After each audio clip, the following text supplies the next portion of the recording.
को संवाहक भक्ति दर्शन टेलिभिजन एसटी।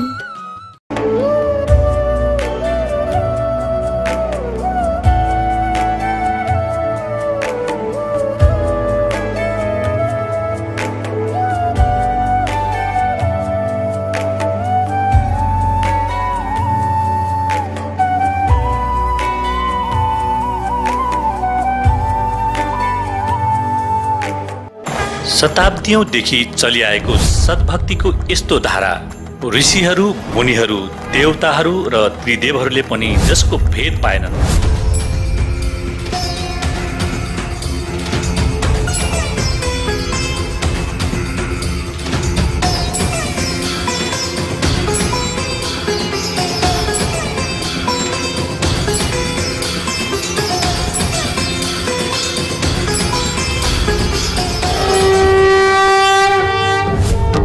सबैले गर्छन् र हरदम यो सोच पनि राख्छन् कि बस्नका लागि सुविधा सम्पन्न घर होस्, घुम्नका लागि ठूला ठूला बगैँचा, खाना पिउनका लागि स्वादिष्ट भोजन होस्। हामी कहिल्यै बिरामी नहौं, कहिल्यै दुखी नहौं र कहिल्यै नमरौं, हरदम मोज मस्तीमा रहौं। तर के यो सबै सम्भव छ? हामी सबैले यति धेरै भक्ति गर्छौं, व्रत गर्छौं, श्राद्ध गर्छौं, कावर लिएर जान्छौं, मन्दिरहरूमा गएर मूर्ति पूजा गर्छौं,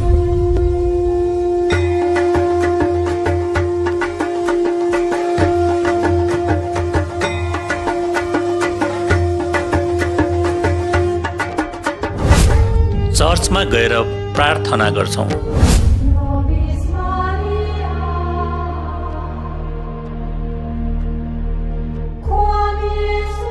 मस्जिदमा गएर नमाज गर्छौं,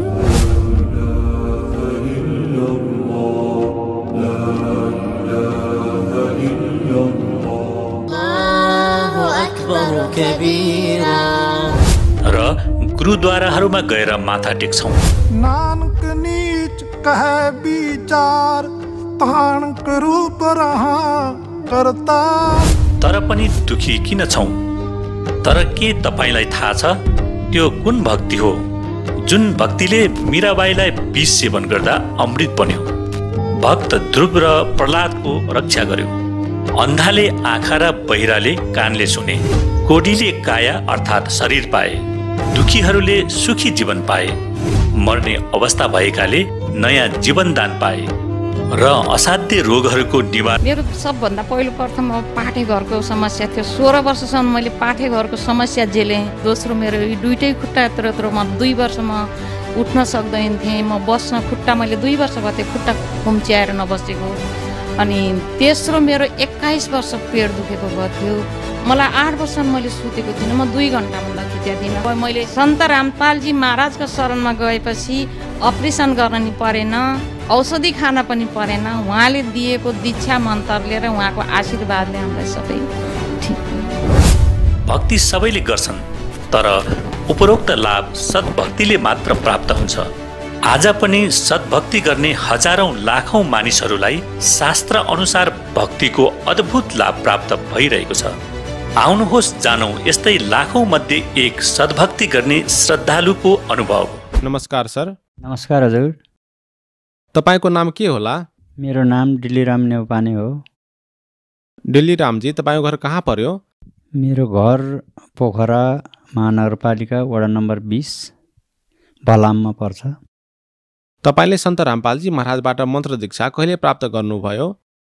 2018 अगस्त 8 तारिक। सन्त रामपालजी महाराजबाट मन्त्र दीक्षा लिनुभन्दा पहिले तपाईँ के कस्ता भक्ति साधनाहरू गर्नुहुन्थ्यो? मैले बालयोगेश्वरको जुन प्रेम राउत हुनुहुन्छ, हंसजी महाराजको छोरा, उहाँको सतपाल पनि हुनुहुन्छ दाई, उहाँहरूले चाहिँ यही पहिला परम्परा कबीर परमात्माको ज्ञान कबीर सागर भजनमाला बनाएर तिनीहरूले चाहिँ यो ज्ञानहरू पुर्खौली हो भनेर बाँड्दै हुनुहुन्थ्यो र त्यसैमा म साधना गरिरहेको थिएँ र त्यस साधनाले चाहिँ मलाई लाभ दिन सकेको थिएन र म लाभ नपाएकै कारण अनि म पनि अब होला भन्दै विश्वास त गर्दै रहन्थेँ, तर पनि लाभ भएको थिएन। लाभ नभएकै कारणले गर्दाखेरि र त्यहाँ सबैको अस्तव्यस्त देखेर अनि त्यो साधनाले लाभ नभएको बेलामा अनि मैले चाहिँ अर्को पनि केही साधना, केही परमात्माको केही सत्य ज्ञानहरू पाइन्छ कि कतै राम्रो भेटिन्छ कि भन्ने कोसिसमा म लागिरहेको थिएँ भनौँ न, त्यो साधनाले लाभ नदेखेको हुनाले। दिलीरामजी, तपाईँ बाल योगेश्वरजीको मार्गदर्शनमा भक्ति साधना गर्दै आउनुभएको थियो। यस्तो के परिस्थिति आइपर्यो कि तपाईँ सन्त रामपालजी महाराजको शरणमा जानुभयो? खास गरी बिमारी नै हो, आफ्नो बिमारी, शरीरमा बिमारीहरू। पहिला पनि मलाई चाहिँ साउदीबाट फर्किने बेलामा जलनको रोग थियो। त्यसपछि फेरि मैले पनि भक्ति गर्नुपर्छ भन्ने मानसिकता राखेँ। त्यसपछि फेरि परिवारहरूले पनि त्यही भक्ति गरे बालयोगेश्वरको।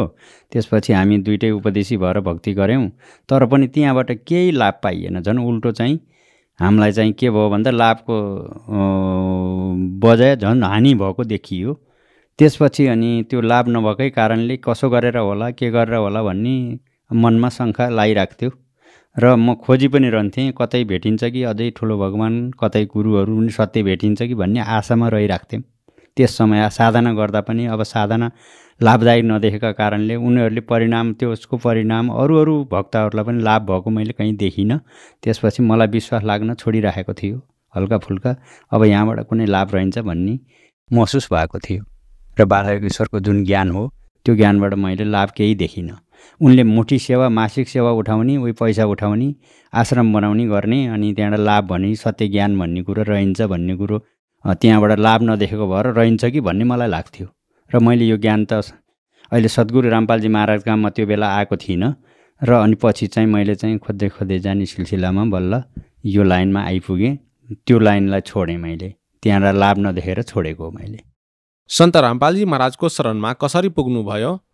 मैले ज्ञान गङ्गा पुस्तक पढेँ र अनि ज्ञान पनि त्यहाँ लेखिएको रहेछ। सद्गुरु रामपालजी महाराजले ज्ञान गङ्गामा सबै कुराहरू लेखेर, ज्ञानको विषयहरू पनि सारा चिजहरू, गीताको, सारा वेदको, सारा 18 पुराणको सारा चिजहरू रहेछ त्यहाँ।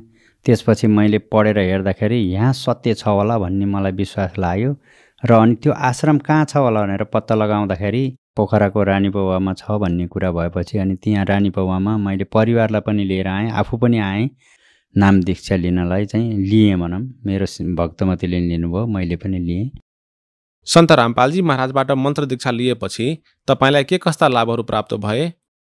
हजुर, मैले चाहिँ नाम दीक्षा लिएपछि मलाई लाभ भएको भनेको मेरो नाकको यो पाल, एउटा साइडबाट पालबाट हावा एकदमै कम आउँथ्यो, एकदम टाइट थियो। त्यसपछि मैले मन्त्र दीक्षा लिएपछि मेरो नाकको इलाजको लागि म कुनै डक्टर कहाँ जान परेन र मलाई भगवानले, अब गुरुले भन्नुभयो त भक्ति गरेपछि तेरो समस्या यो छ भनेर एक्सरे निकालेर मलाई देखाइदिनु भयो सपनामा। त्यसपछि यहाँनिर तिम्रो त्रुटि भएको छ, समस्या छ, यहाँबाट चाहिँ तिम्रो चाहिँ श्वास कम गएको समस्या भएको भनेर एक्सरे निकालिदिनु भयो। त्यसपछि एक्सरे निकालेर मलाई देखाउनु भएको थियो र मैले हेरेँ। त्यसपछि सद्गुरु रामपालजी महाराजको दयाले, उहाँको भक्तिले मलाई चाहिँ त्यो आफ्नो रोग चाहिँ अटोमेटिक ठिक भयो, सत्यले आफै निको भयो। अर्को लाभ भनेको टाउको दुख्ने समस्या थियो, त्यो पनि मेरो यो भक्ति गरेपछि टाउको दुख्दैन। मैले कुनै औषधिहरू खान नि परेको छैन र मलाई साह्रै राम्रो आनन्दले भक्ति गरेको छु र कुनै रोग पनि छैन अहिले। सन्त रामपालजी महाराजले बताउनु भएको भक्ति साधनामा र बाल योगेश्वरजीले बताउनु भएको भक्ति साधनामा के अन्तर पाउनुभयो? बालयोगेश्वरजीले दिनुभएको ज्ञान एकदम त्रुटिपूर्ण थियो। त्यहीँ मैले पाएकै हो, पहिला लिएको, साधना गरेको पनि हो र लाभ नभएको पनि हो। र अहिले सद्गुरु रामपालजी महाराजले दिने जुन ज्ञान छ त्यो ज्ञान पुरा शास्त्र अनुसार र एकदम चाहिँ सही ज्ञान दिनुभयो र सही भक्ति गराउनु भयो र मलाई सही लाभ भएको छ। हाम्रो समाजमा के भनिन्छ भने गुरु बदल्नु हुँदैन, गुरु बदल्नलाई पाप लाग्छ। यस धारणाप्रति तपाईँ के भन्न चाहनुहुन्छ? होइन, सत्य ज्ञान नपाएसम्म, शास्त्र अनुसार साधना र सद्गुरु नभेटेसम्म गुरु बदल्न हुन्छै भन्ने कुराहरू मैले जति पनि बुझेअनुसार र मलाई अब भनौँ न सत्सङ्गबाट बुझेअनुसार र गुरुले बुझाएअनुसार सही गुरु नभेटेसम्म हामीले गुरु चेन्ज गर्न पर्दो रहेछ। किन भन्दा नत्र सत्य ज्ञान प्राप्त हुने थिएन। म बालयोगेश्वरकै पन्थमा बसेको भए, मैले ती पुस्तकहरू अध्ययन गरेर यहाँ नआएको भए मैले यो लाभ पनि पाउने थिइनँ, सत्य ज्ञान सद्भक्ति नि पाउने थिइनँ। त्यस कारणले म यहाँ आएँ, मैले लाभ पाएँ र अरू पनि आउनुहोस्, आफ्नो लाभ उठाउनुहोस्। आफैलाई थाहा हुन्छ सत्य ज्ञान र असत्य ज्ञान के हो भन्ने कुरो। जो सद्गुरु रामपालजी महाराजको शरणमा आएर भक्ति गर्न चाहन्छ उसको जीवनमा त भक्ति पनि भयो र मुक्ति पनि हुन्छ।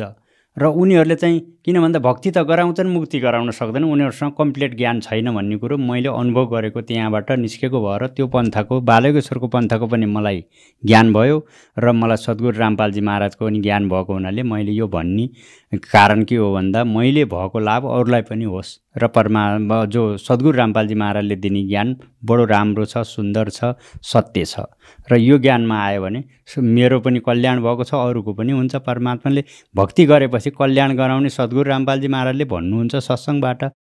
टिभी हेरेर बसिरहनुभएका नेपाली दिदीबहिनी तथा दाजुभाइहरूलाई तपाईँ के भन्न चाहनुहुन्छ? टिभी हेरेर बस्नुहुने दाजुभाइ तथा दिदीबहिनीहरूलाई हामी सबै अब पुण्य आत्माहरू नै हौँ र भगवानको पछि लागेकै छौँ, खोजेकै छौँ। तर पनि फाइनल ज्ञान र फाइनल गुरु, सत्य गुरु सद्गुरु रामपालजी महाराज बाहेक यो धरतीमा सत्य ज्ञान दिने गुरु नभएको हुनाले सबै मैले चाहिँ त्यो जो टिभी हेर्ने दर्शकहरूलाई सद्गुरु रामपालजी महाराजको सत्सङ्ग सुन्नुहोस् र ज्ञान के रहेछ भनेर भक्ति गरेर हेर्नुहोस्। अनि आफै लाभ पाउने कुराहरू, लाभका कुराहरू, फाइदाका कुराहरू आफै थाहा पाउनुहुन्छ। म भनिराख्नै पर्दैन। तर चाहिँ मलाई लाभ भएको अरूलाई पनि हुन्छ र धेरै भक्तहरूलाई हाम्रो लाभ भएको आइरहेको छ मिडियामा पनि र मलाई पनि भएको छ लाभ। किन सद्गुरु रामपालजी महाराजले दिने ज्ञान साह्रै ओरिजिनल असल ज्ञान छ र मोक्ष पनि हुने, भक्ति पनि गर्ने, सतलोक जाने भन्ने हुन्छ। यहाँ सतलोक जाने ज्ञान दिन सक्ने कुरो यो धरतीमा कोही पनि छैन, उहाँ एउटै हुनुहुन्छ सद्गुरु रामपालजी महाराज। सन्त रामपालजी महाराजबाट मन्त्र दीक्षा कसरी प्राप्त गर्न सकिन्छ? जस्तो टिभीहरू हामीले चाहिँ च्यानलहरूमा सद्गुरु रामपालजी महाराजको सत्सङ्ग सुनिराखिएको हुन्छ, त्यही टिभीको तलपट्टि नम्बर दिएको हुन्छ, त्यही नम्बरबाट सम्पर्क गऱ्यो भने नामदान सेन्टर यहाँ छ भनेर बताइदिनुहुन्छ र त्यो फोन उठाउने भक्तहरूले तपाईँहरूलाई नजिकको नामदान सेन्टर यहाँ छ, तपाईँ त्यहाँ जानुहोस् भनिदिनुहुन्छ। त्यहाँ आएर नाम दीक्षा प्राप्त गर्न सक्नुहुन्छ उहाँहरूले। सन्त रामपालजी महाराजबाट मन्त्र दीक्षा लिनको लागि कति शुल्क लाग्छ? कुनै पनि शुल्क लाग्दैन हजुर, निःशुल्क नाम दीक्षा लिन सकिन्छ। धन्यवाद सर। सत साहेब। अब जगतगुरु तत्वदर्शी सन्त रामपालजी महाराजको सत्सङ्गको माध्यमले त्यो अद्वितीय आध्यात्मिक ज्ञानको बारेमा जान्नेछौँ, जसको माध्यमले तपाईँहरूले पनि प्राप्त गर्न सक्नुहुनेछ। यस्ता आध्यात्मिक, मानसिक र भौतिक सुख जुन आजसम्म तपाईँले मात्र मीराबाई, ध्रुव, प्रहलाद जस्ता केही भक्तहरूका जीवन कथामा सुन्नुभएको होला। अब सुन्नुहोस् तत्वदर्शी सन्तको सङ्ग, शास्त्र अनुकूल भक्ति सत्सङ्ग। यस्तो अद्वितीय आध्यात्मिक ज्ञान जसका छन् सर्वधर्मका पवित्र शास्त्रहरूमा प्रमाण। सिकंदर लोधी एक मुसलमान बादशाह था और उनका एक धार्मिक पीर था, गुरु था। पूरे भारतवर्ष के मुसलमानों का वो मुखिया था, शेख तकी। और एक विशेषता हो जाती है, एक कमजोरी हो जाती है मानव के अंदर, जो जरा सा कोई पोस्ट पद प्राप्त कर लेता है किसी भी क्षेत्र में, उसके अंदर अभिमान बहुत हो जाता है। चाहे वो धार्मिक व्यक्ति हो, चाहे वो किसी प्रशासनिक पद पर हो, उसमें स्वाभाविक है अहंकार हो जाता है। और अहंकार उस प्राणी को होता है जिसको अपनी औकात का पता नहीं, क्योंकि हम जीव हैं और जीव को जरा सा झटका नहीं उठा भगवान का या अपने कर्म का, और फिर भी हम फूले फिरते हैं। अहंकार जिसके अंदर होगा, अभिमान जहां होगा, वो पाप की जड़ होती है। दया धर्म का मूल है और पाप मूल अभिमान। और तुलसी दया ना छोड़ियो जब तक घट में प्राण। तो सिकंदर लोधी को एक असाध्य रोग हो गया, जलन का। जलन का रोग ऐसा होता है जैसे कभी किसी के हाथ पर गर्म पानी या चाय गिर गई हो, और उससे कितनी भयंकर पीड़ा होती है प्राणी को। हाथ जल जाता है, फफोले भी हो जाते हैं। तो जलन का रोग ऐसा ही होता है, लेकिन उसमें कहीं ऐसा चिन्ह नजर नहीं आता कि ये कोई जला हुआ है, और पूरे शरीर में ऐसी दाग लग जाती है जैसे अग्नि में हाथ दे रखा हो, शरीर अग्नि में डाल रखे हो। इतनी भयंकर पीड़ा उस राजा को होगी, क्योंकि जब तक पुण्य चलते हैं तो वो कितने पाप करे चाहे कितनी बकवाद करे, उसको पुण्य मिलते ही रहेंगे। ये विधान है भगवान का। और जब पुण्य नाश हो जाएंगे फिर उसकी कोई नहीं चलेगी, उसकी दुर्गति शुरू होती है। अपने आत्माओं, ये तो परमात्मा की भक्ति नहीं करते कुछ प्राणी, वो तो अब बिजली गिरी है। नहीं, पहले तकरीबन सभी भगवान में आस्था रखते थे, छोटी मोटी अपनी साधना करते ही रहते थे।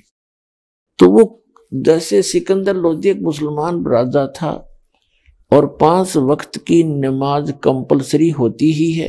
इसकी जो मुसलमान धर्म की जो साधना है, ये कुरान शरीफ के ज्ञानदाता ने बताई है। और कुरान शरीफ यानी कुरान मजीद कहो, कुरान शरीफ कहो, इसका जो ज्ञानदाता है ये ब्रह्म है। और अज्ञानता से ये मुसलमान भाई इसको पूर्ण परमात्मा मान रहे हैं, सुप्रीम गॉड मान बैठे। तो इसने जो साधना बताई थी हजरत मोहम्मद जी को, वो कौन सी बताई थी? 5 समय की नमाज, दिन में 5 बार नमाज करनी है।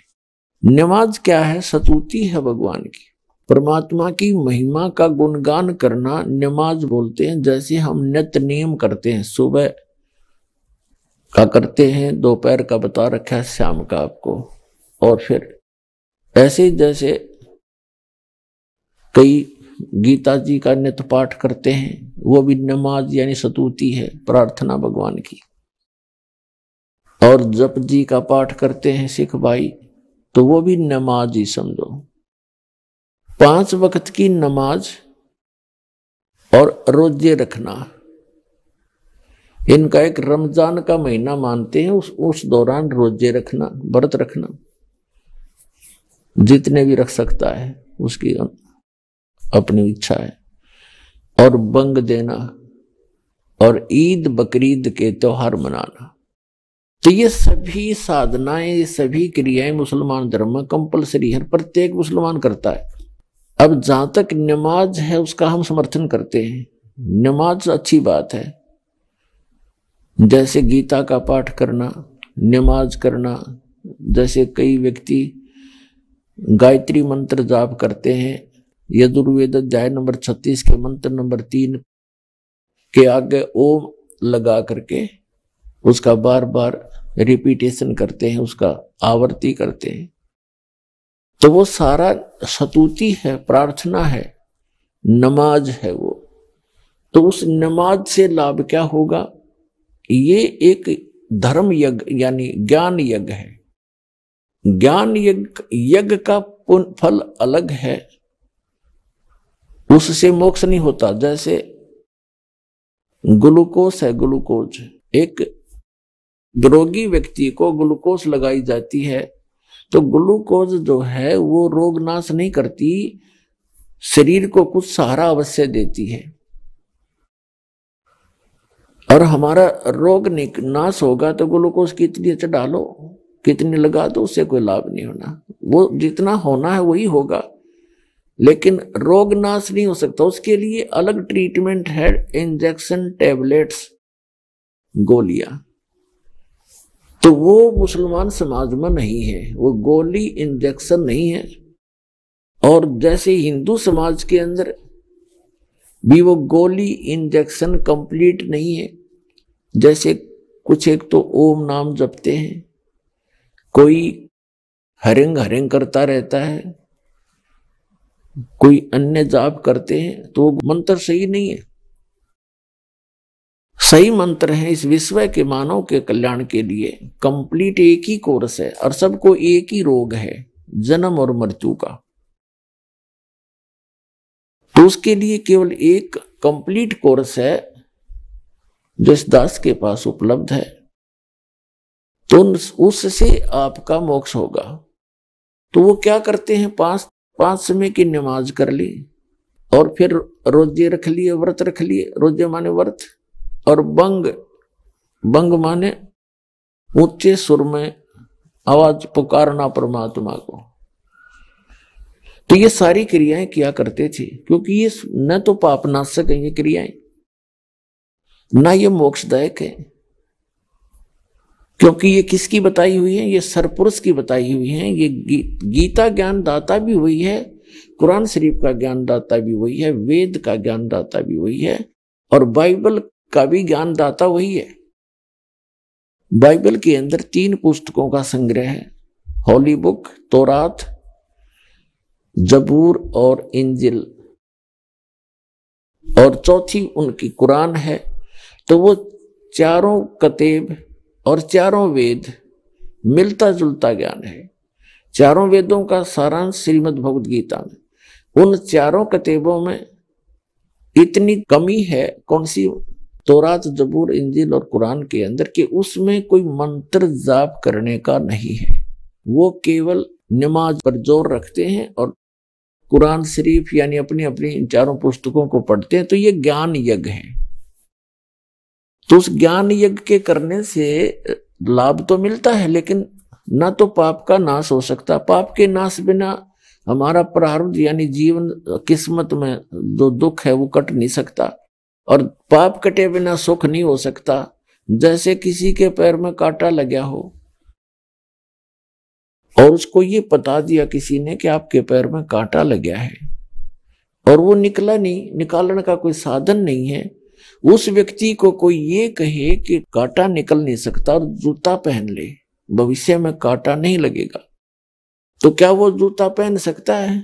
कांटा लगे पैर में जूता पहना नहीं जा सकता, वो तो कांटा निकले। और कांटा निकलने के बाद उसको सलाह दी जाए, सलाह की जरूरत नहीं, फिर तो आप समझ जाएगा कि जूता फिर निकाल दिया, फिर ये कांटा तैयार है। तो जिनको कोई संग आज उनके किस्मत में दुख है, वो उनके पाप के कारण है। और पाप प्रारब्ध के अंदर लिखा हुआ, प्रारब्ध माने किस्मत में, और किस्मत में लिखे हुए को ना ब्रह्मा जी मिटा सकते, ना विष्णु जी, ना शिव जी, ना ब्रह्म सरपुरुष जिसे कहते हैं, जो गीता ज्ञान दाता, कुरान ज्ञान दाता, वेद ज्ञान दाता, और ना पर ब्रह्म, केवल पूर्ण ब्रह्म, कंप्लीट गॉड, वो अल्लाह अकबर, वो समर्थ परमात्मा, वो आपके पापों का नाश करके आपको सुख दे सकता है, आपकी किस्मत चेंज कर सकता है। मासा घटे न तिल बधे, विधना लिखे जो लेख, और सच्चा सतगुरु मेट कर ऊपर मार दे मेघ। अब सच्चा सतगुरु, क्योंकि अब सतगुरु भी नकली बहुत हो गए, इसलिए सच्चा सतगुरु बोला गरीबदास जी ने। और सतगुरु कौन होता है? विश्व में एक ही होता है। जब परमात्मा आए थे वो स्वयं अकेले ही थे, और कोई सतगुरु नहीं थे, क्योंकि भगवान जब आते हैं वो सतगुरु, संत और एक अच्छे नागरिक और तत्व ज्ञाता जगत गुरु का काम वो अकेले ही करते हैं। तो यहां बताया है कि मासा घटे न तिल बढ़े, विद ना लिखे जो लेख, जो विधाता ने आपके पूर्व जन्म के पुण्य और पापों के आधार से जो आपकी किस्मत बनाकर भेज दी, उसमें से कोई कम और ज्यादा नहीं हो सकते। और कौन कर सकता है उसमें परिवर्तन? वो पूर्ण परमात्मा, समर्थ, वो कबीर गॉड, गॉड कबीर, वो अल्लाह अकबर, वो कंप्लीट परमात्मा, पूर्ण ब्रह्म, वो कर सकता है। और उसने उसका करने का तरीका बता रखा है। तो करने का भाव ये है कि कंप्लीट जो पूजा की विधि इस दास के पास है। जैसे अज्ञान इसी को कहते हैं, जैसे ये सतलोक सचखंड की महिमा बताने वाले जितने भी संत पंथ ग्रंथ बने हुए हैं, इनके अपने ग्रंथ, वो क्या वो कहाँ धोखा खा गए, कहाँ मार खा ली उन्हें। वो कहते हैं कि जो हमने तो ब्रह्मा विष्णु महेश से कोई लेना देना नहीं, और न ही हम इनका जाप करें, हमने वेदों की आवश्यकता नहीं, हमने गीता भी नहीं देखनी, पोथी तो थोथी होती है। पुण्यात्माओं, ये अज्ञानता का एक हिस्सा है, तत्वज्ञानहीनता का एक पार्ट है, हिस्सा है, भाग है। जब तक हम इस पूरे अध्यात्म ज्ञान को नहीं समझते। गीता एक अनमोल ग्रंथ है पुण्यात्माओं, इस जैसे दास ने बताया है कि ये जो वेदों का ज्ञानदाता भी सरपुरुष है और गीता जी का भी ज्ञानदाता यही है, इसने श्री कृष्ण में प्रवेश करके बोला, और बाइबल का ज्ञानदाता भी यही है, कुरान शरीफ का ज्ञानदाता भी है। अब इस कारण क्या है कि इसने जो वेदों में ज्ञान दिया फिर गीता जी में दिया, ये सबसे पहले का ज्ञान है। उसके बाद उसने अन्य दूसरों में उसको रिपीट नहीं किया बार बार। जो अन्य ज्ञान उसने दिया बाइबल के अंदर, कुरान शरीफ के अंदर, उन चारों किताबों में, तो वो बार बार वो ज्ञान नहीं दिया जो पहले वो दे चुका था। फिर उसने समय अनुसार जहां पर जो प्राणी रहते थे उनको वहां जीवित रखने के लिए, अपने खाने के लिए, वो खुद खाता है हमारे को, ये शरीर यहां रह जाता है। सारे जीवन में जो भी हम अटपट करते हैं, जो भी खट्टे मीठे पदार्थ खाते हैं या नशा करते हैं, वो हमारा सूक्ष्म शरीर के अंदर एक और शरीर है, उसके अंदर लिप्त हो जाते हैं। आप देखते हो पूरे विश्व में हुक्का, शराब, तम्बाकू और भूकी, क्या क्या डंगा खाने लग गया प्राणी। ये खाने की चीज है। ज्यादा पैसे हैं, काजू खा ले, किशमिश खा ले, सेब संतरे खा ले, खीर बना ले, हलवा बना ले, उधर रुचि ना जाती कबाड़ खाने को और ये बकवाद करने को क्यों जाती है? क्योंकि इसका प्रेशर है, ये मन इसका दूत है, एजेंट है, ये बकवाद खोज लेगा 1 मिनट में। बताओ हुक्का बनाया तो किस तरह इसके बना के इसके सारा सिस्टम, फिर हुक्का चलो और तम्बाकू, ये बकवाद क्यों करी? क्योंकि इसने करवाई। और ये ज्यादा जितना प्राणी गलत काम करेगा, गलत आहार करेगा, इसका टेस्ट बनता है। तो ये जैसे इन अन्य पुस्तकों के अंदर पुराण है और अन्य कुरान है, बाइबल है के अंदर जो 3 पुस्तकें, तौरात, जबूर और इंजील वगैरह, इनमें मांस खाने का भी इसने प्रावधान कर दिया। क्यों? इसने तो इनको जीवित रखना है, किसी तरह रहो, पाप करो चाहे कुछ करो, तेरा आहार बना रहे। और जिसमें वेद और गीता बोली गई थी उस समय पूरी पृथ्वी पर फलदार वृक्ष थे। ये सामक आपने देखा होगा, सामक एक घास होता है। आजकल का तो बाजरा नहीं है इतने मोटे, दूसरे में ये सामक इतना मोटा होता था, और एक बार झाड़ ले 2 मार के उपाड़ के 2 बार झाड़ ले, इतना निकलाता था और उसको खाते थे। ऐसे बाजरा गेहूं भरे रहते थे, वन में भरे रहता था, गए झाड़ा तोड़ा खाया, फल तोड़े खाए, मांस खाने की आवश्यकता ही नहीं थी। और जितने हमारे कर्म घटते गए, संस्कार घटते गए, कम पुण्यकर्मी प्राणी पृथ्वी पर जन्म होता गया, उसी तरह से उनके अनुकूल ही ये सुविधाएं समाप्त होती चलेगी। फिर ये मांस खाने लगे। मांस खाने की चीज है, हुक्का पीने की वस्तु है, तम्बाकू ऑक्सीजन की आवश्यकता है इस बॉडी को, और इसमें ठोक कार्बन डाइऑक्साइड जबरदस्ती। तो ये इस तरह की जो हमारी क्रियाएं जीव के बस की बात नहीं, यू काल करवावे है। इस काल से बचने के लिए हमने एक समर्थ का सहारा चाहिएगा। वो समर्थ कबीर साहब है, नहीं छूटन नहीं दे विकार आपके, चाहे कितनी बात बना ली। ऋषि महर्षियों के इतिहास देखे, गरते निकल गए अफलातून बन के, भगवान पावांगे, अपने विषय वासनाओं पर काबू पावांगे, वहां भक्ति करके आए वापस। यू पाराशर नाम के एक ऋषि थे और दरिया को पार करने लगे। 12 वर्ष तपस्या करके आया, कति इंद्रियों को साध के आया, और एक उस मल्लाह की लड़की पर नींद खराब कर ली नालायक आदमी ने, वहां गड़बड़ सारा काम बिगाड़ दिया। तो यू काल ब्रैन माटी कर रहा हमारी।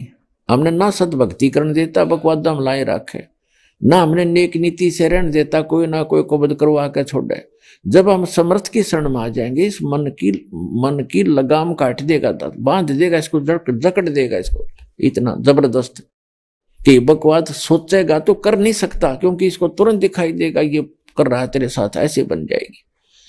तो भगवान का डंडा इसके ज्ञान वाला साथ रहेगा, तब हम बुराइयों से बचेंगे, अपना सदभक्ति कर सकेंगे। फिर हम चोरी नहीं करेंगे, जारी नहीं करेंगे, विकार नहीं करेंगे, बीड़ी शराब मांस तम्बाकू नहीं खाएंगे।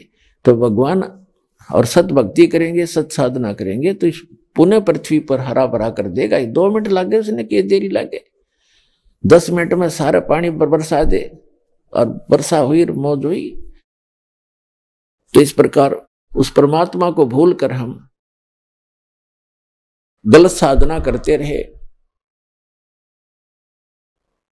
तो कहने का भाव ये है कि हम जो साधना करते हैं तो ये वेद और गीता के अंदर जो ज्ञान है ये एक विशेष ज्ञान है, और वेदों का ज्ञान परमात्मा ने इस सरपुरुष के अंतःकरण में बाई फोर्स फीड किया था।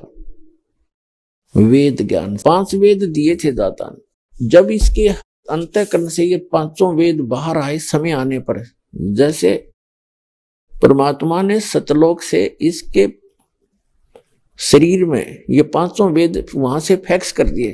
अपने आत्माओं, यदि आज से 10, 20, 50 वर्ष पहले ये बात दास कहता कि सतलोक से 4 वेद और इस काल भगवान के ब्रह्म के अंतःकरण में भगवान ने भेज दिए, तो ना दत्ता किसी के आज आसानी से समझ में आ जाए, क्योंकि आप देख रहे हो कहां से फैक्स करते हैं। फिल्म की फिल्म ईमेल के माध्यम से पता नहीं कहां की कहां पहुंच जाती है, कोई वायर नहीं बीच में। तो यही आध्यात्मिक ज्ञान को समझने के लिए यह टेक्निक आपका बहुत सहयोग देगी। तो जो समय आने पर जब वो बाहर आई, मालिक ने समय फिक्स कर दिया कि इस समय सृष्टि उत्पन्न हो लेगी, और मनुष्यों के लिए ये ज्ञान भेज दिया भगवान ने कि तुम यहां अगर सुख चाहते हो तो ऐसे साधना करना। तो वेदों का जो ज्ञान है वो मैट्रिक तक का है, 10वीं कक्षा तक का, 4 वेदों का। और 5वां वेद जो था वो इनसे हटकर ज्ञान था। तो इस काल भगवान को पता चला कि इस ज्ञान का यदि इन प्राणियों को पता लग गया कि यहां से हटकर कोई और सुख सथल है, वृद्ध अवस्था नहीं है, वह मृत्यु नहीं है, तो ये एक भी नहीं रहेगा, यहां पर सब चले जाएंगे। तो उसने जो विशेष डिटेल दे रखी थी भगवान ने, वो पोर्शन निकाल दिया। लेकिन फिर भी कितना निकाल है, फिर भी इसमें काफी हिंट रह गए, क्लियर नहीं था।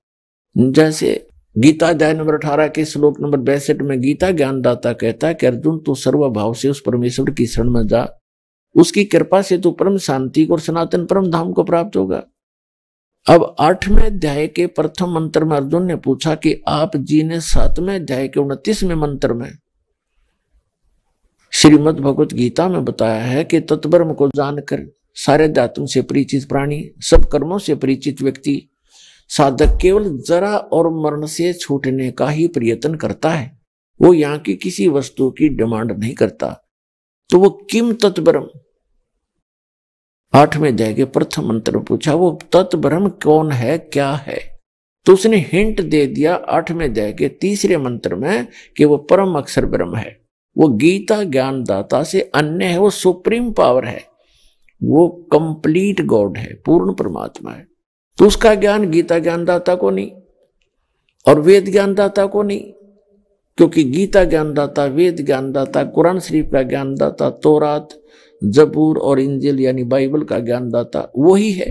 उसने 4थे अध्याय के 34वें श्लोक में श्रीमद् भगवत गीता में कह दिया है कि उस तत्व ज्ञान को जो परमात्मा स्वयं आकर बताता है अपने मुख कमल से, 4थे अध्याय के 32वें श्लोक में कहा है कि अर्जुन जो ज्ञान मैंने अभी तक इस 4थे अध्याय में तुझे बताया, 32 में से पहले तक, कोई कुछ साधना करता है, कोई देवताओं की पूजा करता है, कोई व्रत रखता है, कोई यज्ञ करता है, कोई आसन करता है, कोई केवल स्वाध्याय ही करता रहता है। ये जो ज्ञान है वो कर तो रहे अपने अपने ज्ञान को ठीक मान करके, पाप नाशक जान करके, लेकिन उस सच्चिदानंद घन ब्रह्म के द्वारा अपने मुख कमल से जो ज्ञान विस्तार के साथ कहा गया है वो तत्व ज्ञान है। उसमें बहुत डिटेल दे रखी है और वो है तत्व ज्ञान। 4थे अध्याय के 33वें श्लोक में कहा कि अर्जुन एक आंख मीच के अंधाधुंध कोई की धर्म यज्ञ कर दी, जैसे द्रव्य यज्ञ। द्रव्य यज्ञ का अर्थ होता है जो धन से होने वाली भंडारे हैं, कित गौशाला, कित पाठशाला बनवा दी, कहीं कंबल बांट दिए, कित गंगा के किनारे भंडारे कर दिए। कहते हैं ऐसे बगैर सोचे समझे जो क्रिया तुम करते हो उससे श्रेष्ठ ज्ञान यज्ञ है। पहले उस ज्ञान को समझो अच्छी तरह और फिर धर्म पुण्य जो करना है उस अनुकूल करो। अध्यात्म ज्ञान तत्व ज्ञान में बताए गए मार्ग अनुसार फिर धर्म करो तो लाभ होगा। तो चौथे अध्याय के 34वें श्लोक में कहा कि अर्जुन उस तत्व ज्ञान को जिसमें डिटेल के साथ अध्यात्म मार्ग बताया गया है और वो भगवान ने स्वयं आकर बोला है अपने मुख कमल से, उस परम अक्षर ब्रह्म ने, वो तत्व ज्ञान, उस तत्व ज्ञान को तू तत्वदर्शी संतों के पास जाकर समझ। अब उनको दंडोत प्रणाम करने से, कपट छोड़कर विनम्र भाव से, सरलता से प्रसन्न करने से वो तत्वदर्शी संत तुझे उस तत्व ज्ञान का उपदेश करेंगे। तो ये गीता ज्ञान दाता से अन्य कोई परमात्मा है और अन्य ही ज्ञान है। नहीं तो एक अध्याय और लिख देते गीता जी में कि उसमें पढ़ दे भाई 19वें अध्याय में, तो वो है नहीं उसमें। ऐसे ही वेद में यजुर्वेद अध्याय नंबर 40 के मंत्र नंबर 10 में वेद ज्ञान दाता कहता है कि कोई तो परमात्मा को संभवात कहते, संभवात माने जन्म लेकर, जैसे अवतार रूप में मानते हो राम कृष्ण आदि जितने 7-8 अवतार मानते हो, 9 अवतार 10 अवतार, और कोई कहता असंभवात कि वो जन्म लेता ही नहीं, अजन्मा है। तो ये जानकारी तत्वदर्शी संत बताओगे, उनसे सुनो। तो ना तो वेद के अंदर वो ज्ञान कंप्लीट और ना गीता जी में।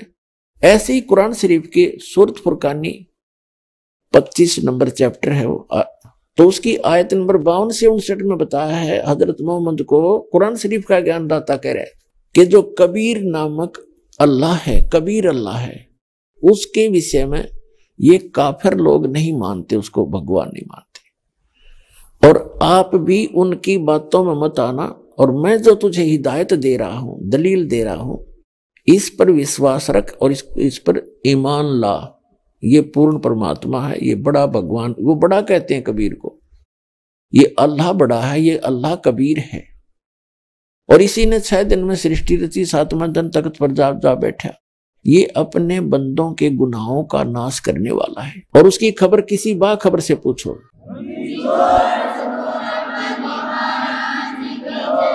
उसने स्पष्ट कर दिया है कि उसकी खबर किसी बाखबर से पूछो। बाखबर माने तत्वदर्शी संत से पूछो। तो इससे भी सिद्ध हो गया कि कुरान शरीफ का ज्ञानदाता भी उस कंप्लीट परमात्मा से परिचित नहीं है, पूर्ण अल्लाह अकबर से परिचित नहीं है। और जिस कारण से साधना करते करते हिंदू भी दुखी और मुसलमान भी दुखी और अन्य जितने साधक हैं, किसी को सुख नहीं, अपने संस्कार का किसी को थोड़ा बहुत भौतिक सुख प्राप्त है तो वो सुख नहीं होता। अगर किसी के पास खूब धन है, हमने उसको सुखी मान रखा है, और अंदर उसके 36 टेंशन पाओगे, मिलकर देख लेना उसे। तो आत्मिक शांति आपको इस ज्ञान से और कबीर भगवान से मिलेंगी, और यह साधना से मिलेगी जो दास के पास उपलब्ध है। आपको आत्मिक शांति, भौतिक सुख, शारीरिक सुख और पूर्ण मोक्ष मिलेगा। तो इसके अभाव से जो साधना मुसलमान धर्म के अंदर चल रही थी, सिकंदर लोधी उन सभी साधनाओं को करते करते भी अपने पाप कर्म के कारण इतना असाध्य रोगग्रस्त हो गया कि हाय तौबा मची हुई थी उसकी जीव को। उसने अपने मौलवी, मुल्ला, काजियों, बड़े बड़े संतों, साधुओं से भी संपर्क साधा। बड़े बड़े वैद्य, जिनको यहां तक कह दिया था कि जो तुम मांगोगे धन उतना ही दे दूंगा, मेरा रोग नाश कर दो, सब व्यर्थ रहा, ऑल इन वैन। हिंदू संत साधु फकीरों से भी सारे जंतर मंत्र करवा लिए, ऑल इन वैन। तो पुण्यात्माओं, जिस भी संत, क्योंकि मुसलमान भाई तो किस्मत मानते नहीं, प्रारब्ध बहुत नहीं मानते कि पूर्व जन्म के पाप होंगे तुम्हारे। हिंदू समाज के, हिंदू जिनको कहते हैं हम सनातन धर्म वाले, ये पुनर्जन्म मानते हैं और सच्चाई है पुनर्जन्म होता है। आज कोई दुखी है तो पूर्व जन्म का, आज सुखी है तो पूर्व जन्म के पुण्यों से, दुखी है तो पूर्व जन्म पहले के जन्मों के पापों से। इसके साथ साथ जो मुसलमान भाइयों का जो इनकम्प्लीट ज्ञान है, वो अधूरा ज्ञान है कुरान शरीफ का, वो क्या बताते हैं कि पुनर्जन्म नहीं होता, एक बार जन्म गे। मनुष्य है तो मनुष्य, हर गधे कुत्ते हैं तो गधे कुत्ते, सुअर हैं, जो भी है वो बने रहेंगे, और फिर मरते जाएंगे मनुष्य। मनुष्यों की विशेष विधान है उनके पास, मनुष्य मर गए कब्र में दबा दो, मनुष्य मर गए कब्र में दबा दो। और फिर कभी कयामत आवेगी, कयामत माने प्रलय, वह लाख वर्ष में आवेगी, 10 लाख में आवेगी, 1 अरब वर्ष में आवेगी, तब तक वो उनके विधान अनुसार जैसा वो बता रहे हैं तो वो कब्र में रहेंगे वो सारे जीव। और जिन्होंने कुरान शरीफ के अनुसार दिया हुए ज्ञान के अनुसार साधना की है वो चले जाएंगे जन्नत में। जब कयामत आवेगी सब कुछ नाश हो जाएगा और फिर उन अल्लाह वो फिर उस कब्रों से निकाल लेगा, और जिन अच्छे काम कर रखे उनको जन्नत में, स्वर्ग में, और जिन गलत साधना की उनको नरक में। जन्नत में जानते पहले ब्रांड मिट्टी हो लेगी, कब्र में फंसे रहेंगे अरबों वर्षों तक। बताओ वो जीवन है कोई? ये विधान है। और फिर कहाँ जाएंगे? फिर बोला खत्म कहानी। वाह भाई, आए कहाँ से थे? जन्नत से। फिर यहाँ टिंडे लेना है जन्नत से, किस लिए आए? यही बता दो यहाँ किस लिए आए। कहते हैं भगवान तुम्हारी परीक्षा लेने के लिए यहाँ भेजता है, जन्म देता है। परीक्षा क्या लेनी है बता? वहां बैठे हैं जन्नत में, उनकी क्या परीक्षा लेनी फिर वो? क्योंकि ये ज्ञान अधूरा है, इनकम्प्लीट नॉलेज है। वो खुद कहता है कि पूर्ण परमात्मा, कंप्लीट गॉड, उस बड़े भगवान अल्लाह कबीर की जानकारी कुरान शरीफ का ज्ञान दाता नहीं रखता, उसको तत्वदर्शी संतों से पूछने के लिए कहा है। तो वो कंप्लीट कोर्स इस दास के पास उपलब्ध है, विश्व में किसी के पास नहीं है। और यदि इस ज्ञान से कोई परिचित हो गया और इस नाम भी जिसने दास से प्राप्त कर लिए, और वो दुष्ट व्यक्ति स्वयं नाम देने लग जा रही हो, ज्ञान बताना पाप नहीं, ज्ञान बतावे, लेकिन खुद गुरु जो बन जाएगा वो सबसे बड़ा दुश्मन होगा इस मानव समाज का। क्योंकि वो डुप्लीकेट और झूठे लाइसेंस पासपोर्ट बनाओगा तो आगे जाकर दोनों को दुख होगा। उस समय बहुत देर हो चुकी होगी, तो उससे भी बचना है आपने। ये सत्कर मान लेना, इस दास के अतिरिक्त विश्व में ये मंत्र नहीं, ये साधना नहीं। अगर इस दास से लेकर के कोई बागी होकर किसी कोने में बैठकर लोगों को नष्ट करा उनके जीवन को, तो वो दुष्ट इंसान है, उससे बचना है और समझाना है कि ये ठीक नहीं है, उससे बचना है आपको। तो कहने का भाव ये है कि ये साधना करने से आपको मोक्ष होगा। तो सिकंदर लोधी जी को कोई लाभ नहीं हो रहा था, तो उन्होंने हिंदू धर्मों के जो व्यक्तियों से वो मिले, हिंदू धर्म के जो साधु संत फकीर थे जिनका बहुत बोलबाला था, उनसे भी उन्होंने इलाज करवाया। लेकिन उन्होंने लास्ट में ये कह दिया कि बादशाह जी, ये आपकी किस्मत में लिखा हुआ लेख है, ये तो आपने आजीवन भोगना पड़ेगा, इसका कोई विकल्प नहीं, कोई अल्टरनेट नहीं, इसका कोई समाधान नहीं। अब सब कुछ हो लिया, सब संत पंथ सब देख लिए, तो अपना उंगलियों पर दिन गिने था वो सिकंदर लोधी, और उस भयंकर पीड़ा से दुखी होकर के अपना जीवन जी रहा था। एक दिन किसी ने उनको संकेत किया कि काशी के अंदर एक महापुरुष रहते हैं जिनका नाम कबीर है। अहिले तपाईहरूले सुन्नुभयो जगतगुरु तत्वदर्शी सन्त रामपालजी महाराजको मंगलमय सत्संग प्रवचन। आउनुहोस् अब सुन्नेछौं ती भक्तहरूका अनुभव जसले सन्त रामपालजी महाराजको शास्त्र प्रमाणित ज्ञानले प्रभावित भई मन्त्र दीक्षा लिएर अनेकौं लाभहरू प्राप्त गरे। नमस्कार दिदी। नमस्कार सर। के नाम होला हजुरको? लक्ष्मी बुढाएर। कहाँ बस्नुहुन्छ?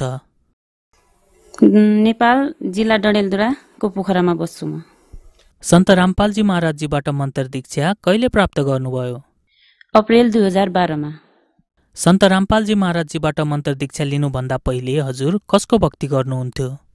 हाम्रो समाजमा चलिरहेको परम्परागत पूजा पाठ, देवी देवताको पूजा, व्रत राख्नु हप्तामा 3 व्रत राख्नु अनि नवरता देवीको पूजा गर्नु, जो पनि साधना परम्परा चलिरहेको थियो त्यो सबै पूजापाठ गर्थे।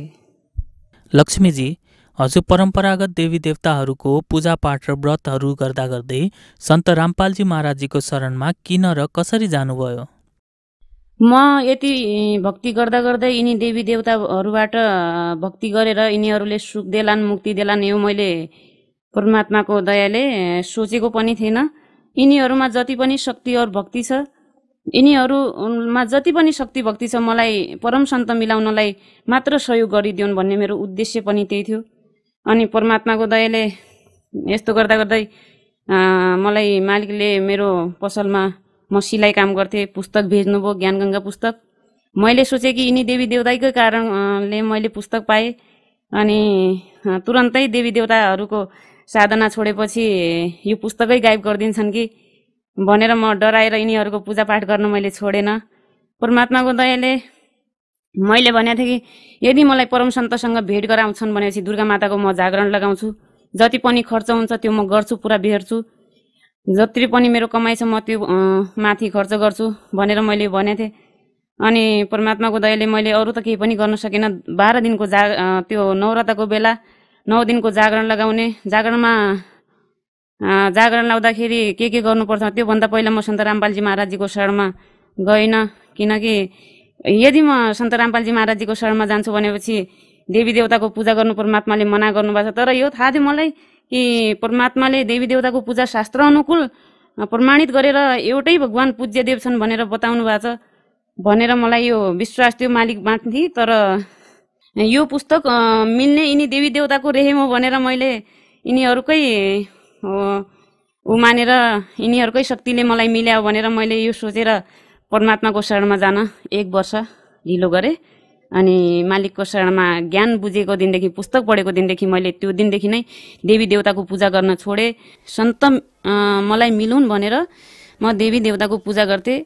जो दिन मलाई परमात्मा सन्त रामपालजी महाराजद्वारा लिखित ज्ञानगङ्गा पुस्तक मिल्यो त्यो दिन त्यो एउटा पम्पलेटमा पर्चामा प्रश्नहरू पनि मिले।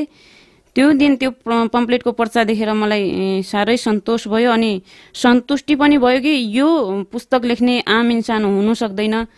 किनकि सारा शास्त्र अनुकूल ज्ञान अनि देवी देवताहरूको बारेमा टोटल प्रश्नहरूको बारेमा परमात्माले खुलासा गरेर बताउनु भएको थियो। अनि त्यो पम्पलेटका प्रश्नहरूको उत्तर पनि ज्ञानगङ्गा पुस्तकमा भेटाए। शास्त्र अनुकूल भक्ति परमात्माले सारा प्रमाण सहित ज्ञान बताउनु भएको। अनि भक्ति गरेर यो लाभ भयो भनेर सबै भक्तहरूका आत्मकथा पढेर मलाई साह्रै राम्रो लाग्यो र सन्तोष पनि लाग्यो। यो ठाउँमा गएर म भगवान प्राप्ति गर्छु भनेर विश्वास पनि लाग्यो। अनि यसो परमात्मा प्राप्ति उद्देश्यलाई नै म देवी देवताहरूलाई छोडेर परमात्माको शरण सन्त रामपालजी महाराजजीको शरणमा गएँ। सन्त रामपालजी महाराजजीको शरणमा जानाले हजुरलाई के लाभ प्राप्त भयो त? मलाई सबभन्दा पहिला त आफ्नो मनुष्य जीवनको मूल उद्देश्य थाहा भयो। मनुष्य जीवन केवल परमात्मा प्राप्तिको लागि मिल्छ। बाँकी चिज त जो हामीहरू डिमान्ड गर्छौँ परमात्माले नमागेर नै दिनुहुन्छ। त सन्त रामपालजी महाराजजीबाट नाम दीक्षा लिएपछि अरू सांसारिक लाभ पनि मलाई परमात्माले धेरै दिनुभयो। मेरो 5 साल बिहे गरेपछि बच्चा थिएन। बच्चा पहिला जन्मदै नजन्मने, जन्मेपछि आफै गिरी जाने। अनि यसो गरेर पछि हामीले डक्टरलाई पनि देखायौँ एकचोटि। डक्टरले भने कोही कमी छैन।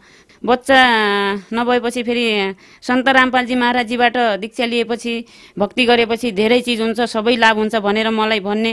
अनि मेरो लागि बच्चा माग्नु पर्यो भनेर मेरो श्रीमानले प्रेस गर्नुभयो। मैले रक्सी सबै कुरा नसा पेसा त्यागिदिनु, बच्चा छोडिदिनु। परमात्मा बच्चाको ग्यारेन्टी मेरो भयो, म त के ग्यारेन्टी लिन्छु, मालिकले जे चाह्यो सो दिनुहुन्छ भनेर मैले भन्दाखेरि मेरो श्रीमान पनि आश्रम जानुभयो।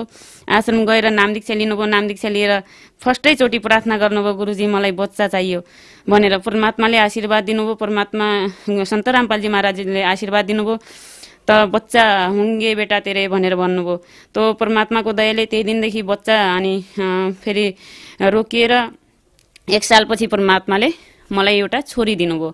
अनि छोरी दिनुभयो। फेरि परमात्माको दयाले त्यो पछि बरुवाला आश्रममा जति बेला परमात्माको हाम्रो आश्रममा बरुवाला काण्ड गर्यो, बाह्रको पुलिसहरू गएर फोर्सहरूले धेरै कुराहरू उपद्रव मचायो।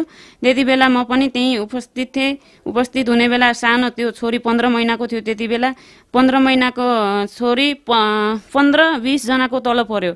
अनि तल परेपछि मेरो हातबाट छुटिहाल्यो। त्यो छुटेर पछि म पनि धेरैजनाको तल च्यापिएँ। फेरि म जसो भए पनि ठुलो मान्छे थिएँ। अब मैले सानो बच्चा 15-20 जनाको तल परिसकेपछि जीवित बस्दैन होला भनेर मैले त्यसलाई मृतक सोचेर त्यहाँबाट उठाएँ।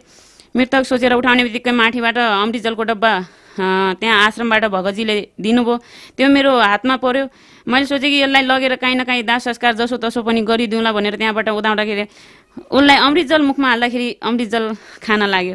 मालिकको दयाले परमात्माले उसलाई वहाँनिर जीवित गरिदिनु भयो। सन्त रामपालजी महाराजजीको भक्ति सुरु गरेपछि भक्ति विरोध, परमात्माको भक्ति छोड्नुपर्छ भनेर घरको सबैजना मान्छेहरूले परेशान गर्न लागे। घर परिवार या त भक्ति छोड्नुपर्छ या त घर छोड्नुपर्छ भनेर भन्दाखेरि मलाई पनि परमात्मा सन्त रामपालजी महाराजजीले ज्ञानद्वारा बताउनु भएको थियो कि परमात्माको भक्ति मिलिसकेपछि घर त छोडिदिनु, देश पनि यदि कोही निकाल्छ भनेपछि परमात्माको भक्ति यति किमत छ, छोड्नु पर्दैन।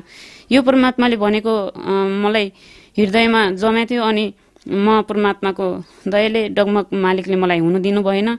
अनि घर परिवारले आफ्नो कोसिस गर्नुभयो छुडाउनलाई। उनीहरूलाई ज्ञान नभएर परमात्माको भक्ति गर्न भनेको गलत हो, यो सो आफ्नो गुलगाल गर्ने, यताउताबाट जन्तर मन्तर गरेर तान्त्रिकहरू बोका काट्ने, यसलाई छुडाइदिनु भनेर अनि टाउकोमा ल्याएर काहीँबाट जन्तर मन्तर गरेको चामल फेक्ने यो गरेर सबै उनीहरू गरेर थाक्नुभयो। मालिकको दयाले अहिले परमात्माको दयाले उनीहरू विरोध, परमात्माले उनीहरूको विरोध समाप्त गरिदिनु भयो। फेरि सन्त रामपालजी महाराजजीको भक्ति गरेर धेरै लाभ भयो। एकचोटि यसरी नै यो 2 महिना अगाडि, 2-3 महिना अगाडि धेरै ज्यादा 20 वर्ष भयो। 20 वर्ष भएर मलाई परमात्माले सपनामा देखाउनु भयो कि घर एक कुना पुरै धसेर जान्छ, घर नै भत्कन्छ मेरो।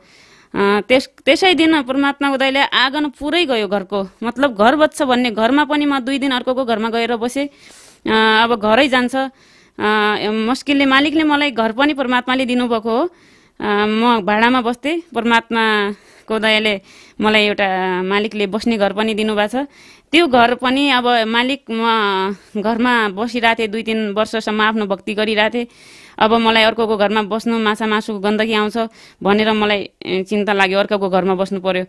घरको आँगन पुरै गइहाल्यो, लगभग 1.5-2 मिटर जति तल बसिहाल्यो। घर मात्र बच्यो, घरै भत्किन्छ भनेर भन्न लागे सबैजनाले। परमात्माको दयाले तुरन्तै त्यहाँ घरको काम भइहाल्यो। घरको काम हुने बित्तिकै परमात्माले घरलाई केही पनि हुनु दिनु भएन। अर्को लाभ परमात्माले मेरो छोरीलाई यसरी बिरामी भयो। बिरामी भएर हस्पिटल अलि पेट दुख्यो भनेर भन्यो। पेट दुखेर हस्पिटल लैजाँदाखेरि एपेन्डिसाइटको सिकायत बतायो त्यहाँ डक्टरले भन्यो तुरन्तै हस्पिटलबाट रिफर गरिदिनु भयो र अपरेसन हुन्छ, 4-5 घण्टाभित्र जति सक्दो चाँडो गएर अहिले नै अपरेसन गराउनु पर्यो भनेर भन्नुभयो। त्यसो भन्दाखेरि परमात्माको दयाले म तुरन्तै छोरीलाई लगेर हस्पिटल गएँ। हस्पिटलमा लैजाँदा पनि धेरै पेट दुखिरहेको थियो। पेट दुख्ने बित्तिकै फेरि हस्पिटलमा पुगेर त्यहाँ एक्सरे गराउँदाखेरि डक्टरले भन्यो कि अपरेसन नै गर्नुपर्ने जस्तो देखिन्न, कहिले बच्चालाई चोट लागेको थियो कि भनेर सोद्धाखेरि चोट पनि लागेको थियो उसलाई। 1 महिना अगाडि ऊ लडेको थिए, चल्दै अटोमा हाम फालेको थिए। यसरी चोट लडेको थिए त्यहाँबाट कि हात खुट्टा चारै भाँचिने गरेर लडेको थिए। त्यहाँ पनि मालिकले बचाइदिनु भएको थियो।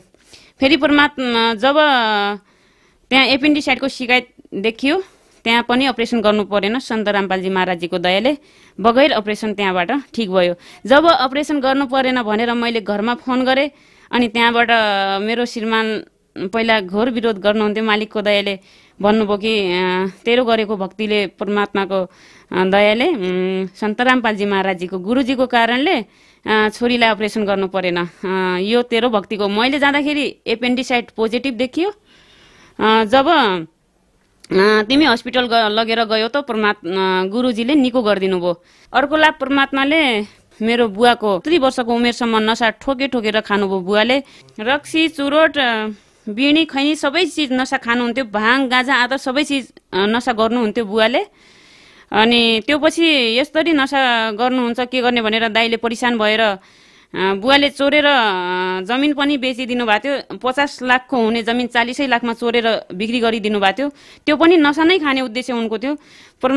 त्यसो भएको हुनाले अनि बुवालाई चाहिँ दाइले 3 महिना सुधार केन्द्र हालिदिनु भयो। सुधार केन्द्र हालेपछि सुध्रेर आउलान् भनेर हालेको मान्छेलाई बुवा त्यहाँबाट झन् बिग्रेर आउनुभयो। पहिला त चुरोट बिँडी यसरी नै खानुहुन्थ्यो, बाहिरको नसा मात्रै खानुहुन्थ्यो। पछि सुई पनि लगाउने, औषधि सेवन गर्ने, सबै नसा गर्न लाग्नुभयो। अनि बुवाको धेरै नसा पेसा थियो। परमात्माको दयाले परमात्माको शरणमा बुवा पनि जानुभयो। अहिले त्यो 70 वर्षसम्म गरेको नसा पेसा सारा बुवाको पनि छुट्यो। परमात्माको दयाले 3 सालदेखि अहिले बुवा पनि भक्ति गरिराख्नुभएको छ। सन्त रामपालजी महाराजजीले मानिसहरूको कुलत कसरी छुटाउनुहुन्छ? सन्त रामपालजी महाराजजीले शास्त्र अनुकूल ज्ञान दिनुहुन्छ अनि नसाको बारेमा हामीलाई लाभ और हानि बताउनुहुन्छ। यो गरेपछि यति नोक्सान छ भनेर बताउनुहुन्छ, ज्ञान दिनुहुन्छ।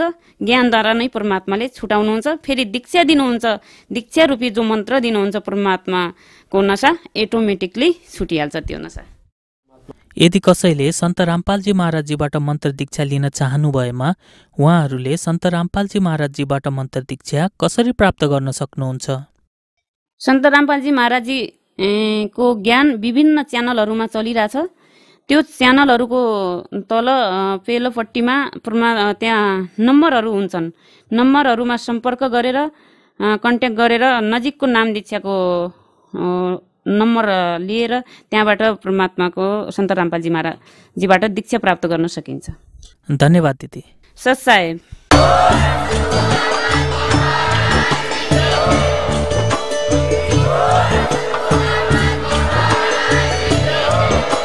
तपाईं सुन्दै हुनुहुन्थ्यो जगद्गुरु तत्त्वदर्शी सन्त रामपालजी महाराजजीको मङ्गल प्रवचन। अधिक जानकारीका लागि भिजिट गर्नुहोस् हाम्रो वेबसाइट www.jagadgururampalji.org।